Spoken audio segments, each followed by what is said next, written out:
سلام بینندگان عزیز، صبح بخیر. برنامه نویدی بامدادی را میبینید. امروز جمعه 26 ایول است و من عبدالله اشرف هستم در خدمتتان. ساعت به وقت شهر پراگ 7 صبح است و در چند دقیقه دیگر شما را با تازه ترین اخبار تاجیکستان و جهان آشنا میکنیم. نخست از وضع باد و هوا برایتان میگوییم. هوا در شهر پراگ پایتخت جمهوری چک و قرارگاه مرکزی رادیوی آزادی نیمه ابری است و حرارت دوام روز به 33 درجه می رسد. در شهر دوشنبه نیز هوا خیلی گرم باقی می ماند و پیش بینی می شود تا به 39 درجه برسد. برنامه را با خبرها از تاجیکستان آغاز می کنیم. امروز در ناحیه اسفرایی ولایت سوخ دیدار و ملاقات پرزیدنت امامعلی رحمان با رئیس جمهوری قرقیزستان سوارونبای جینبکوف دایر می شود. دفتر مطبوعات پرزیدنت تاجیکستان صبح امروز 26 ایول خبر داد که امامعلی رحمان با یک سفر کاری عازم ولایت سوخت شد. در همین حال دانیار صادقوف رهبر ریاست سیاست خارجی دستگاه پرزیدنت قرقیزستان در صحبت با بخش قرقیزی رادیو آزادی گفت ملاقات رئیس جمهوران در شهر اسفره دایر می شود و ضمن آن مسئله های مبرم مناسبت دو کشور از جمله موضوع تقسیم و علامتگذاری مرز دو کشور بررسی می شود. گفته می شود سفر کوتاه کاری جینبکوف به اسفره دور اولی مذاکرات است و دور دوم در شهر چالپان آتای قرقیزستان برگزار خواهد شد. ملاقات رئیس جمهوران تاجیکستان و قرقیزستان در حالی است که در نتیجه مناقشه نوبتی در مرز بین تاجیکستان و قرقیزستان که بعد از ظهر 22 ایول آغاز شد، یک ساکن اسفره کشته و چندین تن از هر دو جانب زخمی شدند. به گفته مقامات اسفره بر اثر تیرکشایی از طرف قرقیزستان جلالالدین قرایوی 52 ساله کشته شد. در روز اول مناقشه همچنان رسول شامیر سیدزاده یک افسر پلیس ریاست کارهای داخلی ولایت سوخت و روز دیگر فاروق تاشخوجایف یک کارمند شعبه کارهای داخلی در واروخ در مرز با قرقیزستان مجروح شد. مسئولان وزارت کارهای داخلی گفتند تاشخوجایف از تیر کمان و یا ساچمه زخمی شد. همزمان طرف قرقیزستان اطلاع داد که یک مرزبانش در پی مناقشه روز 23 ایول با زخم تیر به بیمارستان انتقال داده شد. انگیزه مناقشه ها در مرز بین تاجیکستان و قرقیزستان در معین و علامتگذاری نشدن قسمت زیادی از آن است. طرف ها در حل این مشکل به خریطه های دوره های گوناگون تکیه می کنند. مرز تاجیکستان و قرقیزستان 976 کیلومتر درازی دارد که تاکنون 504 کیلومتر آن معین و علامتگذاری شده است. بارهاست در منطقه های بحث طلب ساکنان برای آب و چراگاه و راه و بازار دست به گریبان شدند و چندین نفر در این مناقشه ها کشته شدند. ریاست وزارت کارهای داخلی در شهر دوشنبه بر ضد 4 بلاگر تاجیک بهروز شرفی مجیدیان، رستم اشورف، شهریار جلیلوف، یوسف جان دولت مراد بر اساس ماده 144 کودکس جنایی تاجیکستان یعنی غیر قانونی پهن کردن معلومات درباره حیات شخصی پرونده جنایی باز کرد. بلاگران با آن متهم می شوند که در صحیفه اولاد میدیا در شبکه اجتماعی یوتیوب نوار 20 دقیقگی را درباره نرخ خدمات زنان تنفروش در شهر دوشنبه ثبت و نشر کردند. در این نوار بلاگران شامگاهی با سیر کوچه های دوشنبه برآمده از تنفروشان نرخ خدمات آنها را پرسان شده بودند. در نوار روی زنان تنفروش پوشانیده شده بود. عین زمان این نوار ویدیویی از صحیفه اولاد میدیا پاک کرده شده است. در حالی که مقامات بلاگران تاجیک را با پهن کردن غیرقانونی معلومات شخصی عیبدار میکنند، برخی از حامیان حقوق و جامعه بلاگران تاجیک میگویند باز کردن پرونده نسبت آنها نقض آزادی بیان است. خدمات آتش نشانی تاجیکستان در پی اصلاحات ساختاری وزارت کارهای داخلی کشور میتواند به تابعیت کمیته حالتهای فوق‌العاده گذارانده شود. در این باره محمد جان سلیمزاده معاون اول رئیس کمیته حالتهای فوق‌العاده ضمن یک نشست خبری روز 25 ایول خبر داد. با گفته جناب سلیمزاده فرمان پرزیدنت تاجیکستان درباره به تابعیت این کمیته گذاشتن خدمات آتش نشانی هنوز سال 2012 صادر شده بود، اما تا حال این امر صورت نگرفت و او گفت تا جای اطلاع دارد روند اصلاحات ساختاری وزارت کارهای داخلی تاجیکستان و تبدیل آن به پلیس سال 2020-21 انجام می‌یابد. در ساختار نو این وزارتخانه خدمات آتش نشانی پیش بینی نشده است. به این خاطر بعد از انجام این روند خدمات آتش نشانی به اختیار کمیته حالت‌های فوق‌العاده خواهد گذاشت. محمد جان سلیم زاده همزمان گفت به حکومت پیشنهاد کردند که چند ساختار دیگری وابسته به فعالیت کمیته حالتهای فوق‌العاده به تابعیت این کمیته گذرانیده شود. او افزود که فعلا نام این نهادها را نمیتواند اعلان کند. مقامات وزارت تندرستی تاجیکستان همکاری این وزارتخانه با شرکت فراز را تصدیق کردند. سعیده عمرزاده معاون وزیر تندرستی تاجیکستان روز 25 ایول در یک نشست گفت که همکاری با فراز در اساس قرار حکومت در دایره همکاری با بخش خصوصی به راه مانده شده است.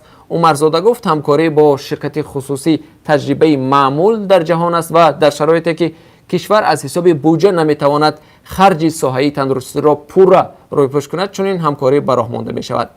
سعیده عمرزاده گفت شرکت بهداشتی مربوط به فراز به بیش از 45,000 نفر رایگان خدمت رسانیده برای بهتر کردن انفراستراکچور کمک میکند. عمرزاده تاکید کرد که شرکت فراز با پیشنهاد علاوه پولی به کارمندان طب به رشد این ساحه نیز کمک میرساند. تشخیصگاه‌های طبی شرکت فراز از سال خانش 2018 مسئولیت دادن معلوماتنامه طبی را بر عهده گرفتند. ارزش بلندی معلوماتنامه طبی مایه نگرانی بسیاری از خانواده‌های گردید که فرزندانشان باید برای تحصیل به مکتب قبول می‌شدند. ارزش معلوماتنامه رقم 26 تا بستان سال 2018 80 سومانی و یا به قرب آن وقت تخمینا $10 مقرر شد، در حالی که در گذشته این معلوماتنامه ها برای بعضی 10 و یا 15 سومانی داده می شدند. بینندگان عزیز، اگر شما خبر و یا عکس و نوار نادری دارید که میخواهید از آن دیگران هم آگاه شوند، پس آن را توسط پیام رسان‌های وایبر و یا واتساپ به ما بفرستید. رقم تلفن ما +420 724 05 66 81 است. یادآور میشم که این تلفن تنها برای گرفتن پیام ها است. اگر شما خبری فرستادید ما جزئیات آن را از شما پرسان خواهیم شد. رو میاریم به خبرها از خارج تاجیکستان. المازبک اتمبایف پرزیدنت پیشین قرقیزستان بعد انجام سفر در روسیه به وطنش برگشت.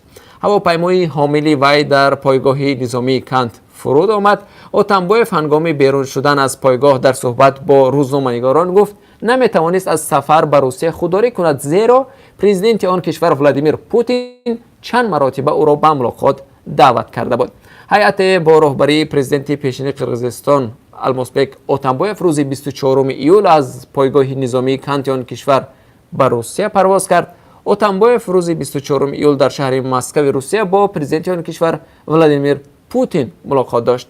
دیرتر خدمات مطبوعاتی پرزیدنت روسیه اطلاع داد که ولادیمیر پوتین اتمبایف را به حضور پذیرفته است. پوتین گفت قرقیزستان به ثبات سیاسی نیاز دارد و همه شهروندان باید در اطراف پرزیدنت فعلی جمع شده با او در رشد کشور کمک کنند.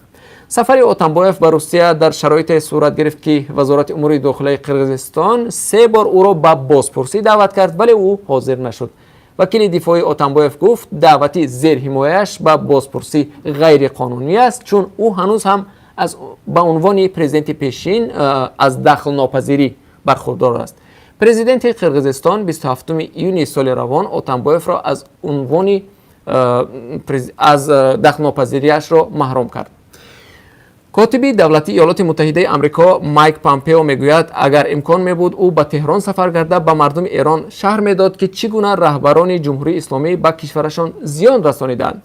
روز 25 ایول پامپئو در یک صحبت مفصل با تلویزیون بلومبرگ درباره ایران، کره شمالی و ترکیه تفصیلات داد. کاتب دولتی ایالات متحده آمریکا از جمله ابراز داشت که وزیر کارهای خارجه ایران محمد جواد ظریف در جریان سفرهایش به جلسه‌های سازمان ملل متحد در شهر نیویورک امکان دارد که با مردم آمریکا مکالمه برپا کند.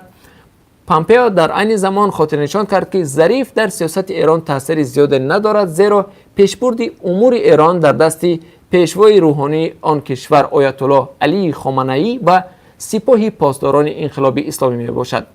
روابط واشنگتن و تهران سال گذشته از زمان بیرونشوی ایالات متحده از سازش هسته‌ای جامعه بین‌المللی با ایران متشنج شدند. پرزیدنت ایالات متحده آمریکا دونالد ترامپ تحریم اقتصادی ایران را برقرار کرده اقتصاد جمهوری اسلامی و پول ملی آن کشور را زیر فشار گذاشت. روز جمعه یکی از پیشوایان مخالفان روسیه لیوباف سابل در نزد قرارگاه مرکزی کمیسیون انتخاباتی شهر مسکو بازداشت شد. سوبول یکی از داوطلبان شرکت در انتخابات شورای شهری مسکو در تاریخ 8 سپتامبر می باشد که مورد فشار کرملین قرار گرفته است. او در شبکه اجتماعی توییتر نوشت که ناظران کمیسیون انتخابات او را مدت بازداشت نمودند زیرا از بینای کمیسیون بیرون نشد. او را به اداره پلیس انتقال داده به رسانیدن خلل به فعالیت کمیسیون انتخاباتی متهم کردند. در نمار ویدیویی لحظه بازداشت او ثبت شده است. سوبول به کمیسیون انتخاباتی برای آن رفته بود که بر رئیس آن والنتین گربانوف سندهایش را نشان داده بازبینی آنها را طلب کند. به قول سوبول او امضای کافی برای پشتیبانی از نامزدیش در انتخابات دریافت نموده است. ماه روان کمیسیون انتخاباتی مسکو سوبول را از شرکت در انتخابات محروم کرد زیرا به گفته آنها شمار از امضاهای جمع نموده وی یا جوابگوی قانون نیستند و یا تقلبی می باشند. بینندگان عزیز، در پایان این نشر نوید بامدادی با درخواست شما همچنان نظر میکنیم به قرب ارز خارجی در تاجیکستان طبق قرب اسعار خارجی که امروز بانک ملی مقرر کرده است. $1 آمریکایی 9 سومانی و 43 درم، 1 یورو 10 سومانی و 48 درم و 1000 روبل روسی 149 سومانی ارزش دارد. اینجا رسیدیم به پایان این نشر نوید بامدادی. برنامه‌های نو و جالب ما دوام روز تقدیم شما میشوند. ما را همراهی کنید.